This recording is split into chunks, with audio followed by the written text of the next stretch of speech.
Hello everyone, कैसे हैं आप सब। मेरा नाम वैभव कौशिक है और आप सभी जुड़ चुके हैं संस्कृति आईएएस के यूट्यूब प्लेटफॉर्म पर। आज हम बात करने वाले हैं उन दो देशों की जो देश हमारे साउथ ईस्ट एशिया में आते हैं। दोनों देशों के बीच में सीमा को लेकर कई बार विवाद भी आया। अब वो दोबारा से आपको आज भी दिख रहा है।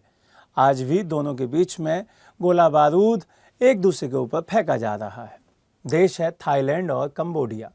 दोनों देश एक दूसरे के पड़ोसी हैं, लेकिन पड़ोस जैसा होता है बेहतर, वैसा इन दोनों में कुछ भी अभी दिखाई नहीं दे रहा। क्यों?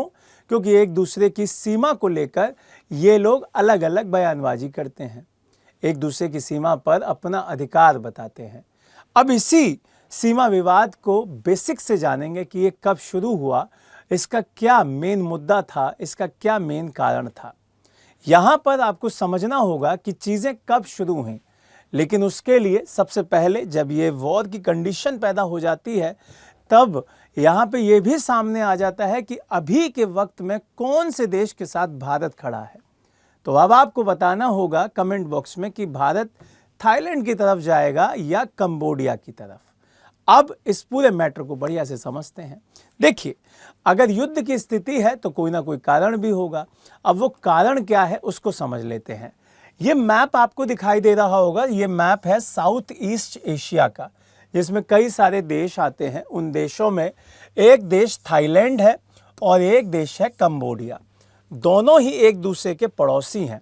इसके साथ साथ इनकी सीमा लाओस से, वियतनाम से और म्यांमार से मिलती है। इसके अलावा ये पूरा का पूरा जो एरिया है और भी जगहों से, जैसे थाईलैंड की आप देखेंगे मलेशिया इस वाले एरिया से भी मिलती है।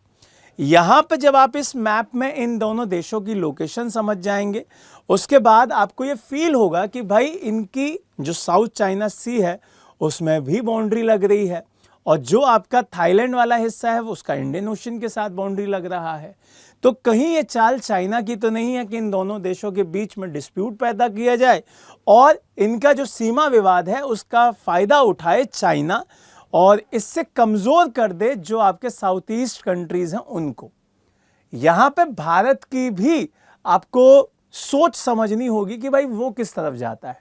तो यहाँ पे अगर हम बैकग्राउंड की बात करते हैं तो सबसे पहला पॉइंट आता है सीमा को लेकर, दूसरा पॉइंट आता है मंदिर को लेकर।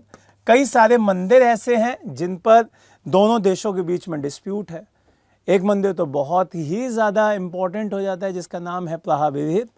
तो वहाँ पर भी आप लोगों को समझना होगा कि भाई वो किसने बनवाया था, उसका क्या कारण है, वो सारी चीज़ें समझनी होंगी। अब यहाँ पर सबसे पहला मुद्दा आता है सीमा को लेकर, क्योंकि फ्रांस का जब आप एरिया देखते हैं उस औपनिवेशिक काल में जब आप जाएंगे, जब सारे के सारे यूरोप के देश अपने उपनिवेश बना रहे थे, तो फ्रांस ने भी अपने उपनिवेश बनाए और यहाँ पे उपनिवेश बनाने के बाद उसने एक बाउंड्री खींची जिस बाउंड्री को कभी भी मान्यता नहीं मिली। और मान्यता अगर नहीं मिली तो यहाँ पर सीधा सीधा मैटर दोनों के बीच में आज भी सामने दिखाई दे रहा है कि भाई जो फ्रांस ने बाउंड्री बनाई है हम उसको नहीं मानते। और यही चीज़ 1962 में इंटरनेशनल कोर्ट ऑफ जस्टिस में भी गई।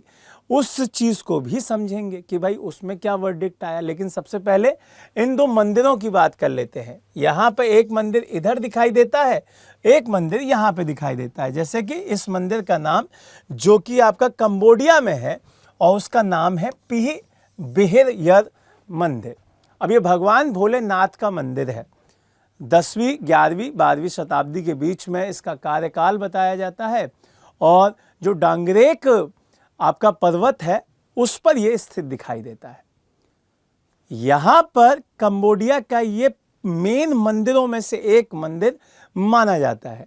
देखिए, अब इसी मंदिर पर थाईलैंड क्या कहता है कि ये हमारे एरिया में आता है। ठीक है, तो ये चीज़ थाईलैंड की तरफ से कही जा रही है, लेकिन यूनेस्को ने इसे कंबोडिया का बताया है।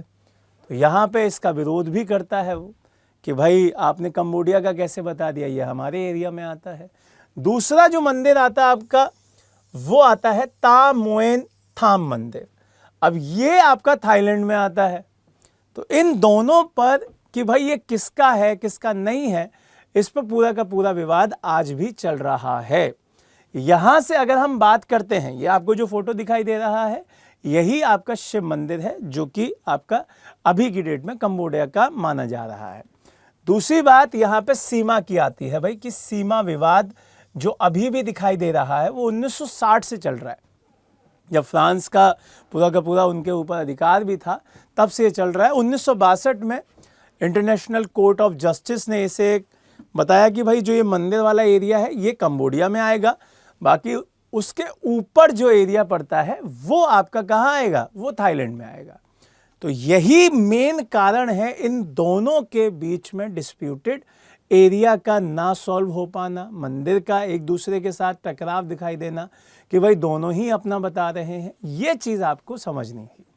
यहाँ पर इसके साथ साथ जब आप बात करते हैं कि ये जो मैप दिखाई दे रहा है, ये जो मंदिर है वो इस बॉर्डर पे यहाँ पे है, इसीलिए ये दोनों अपना अपना इसमें अपना राग अलापते हैं कि भाई ये हमारा है।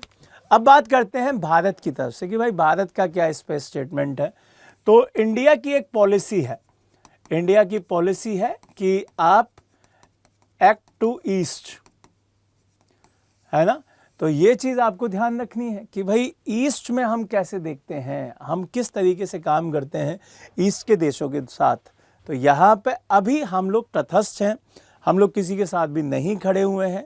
अगर आप कमेंट बॉक्स में बताइएगा कि अगर आप प्रधानमंत्री होते तो आप किस देश के साथ जाते, ठीक है। तो यहाँ पे आपका स्टेटमेंट, आपका कमेंट बहुत इंपॉर्टेंट हो जाता है भारत की सरकार के लिए कि वो अगर वक्त पड़ा, दोनों के बीच में युद्ध हुआ, तो थाईलैंड की तरफ जाए या कंबोडिया की तरफ, क्योंकि एशियान हुआ, यूएन हुआ, दोनों जगहों पे ये दोनों देश दिखाई भी देते हैं, इंडिया भी दिखाई देता है। तो फिर किधर जाना चाहिए ये आपको कमेंट बॉक्स में बताना है। उम्मीद है कि ये टॉपिक आपको समझ में आया होगा, इस पूरी युद्ध का, इस पूरी वॉर का कारण समझ में आया होगा। नए टॉपिक के साथ दोबारा मिलेंगे। जय हिंद, जय भारत।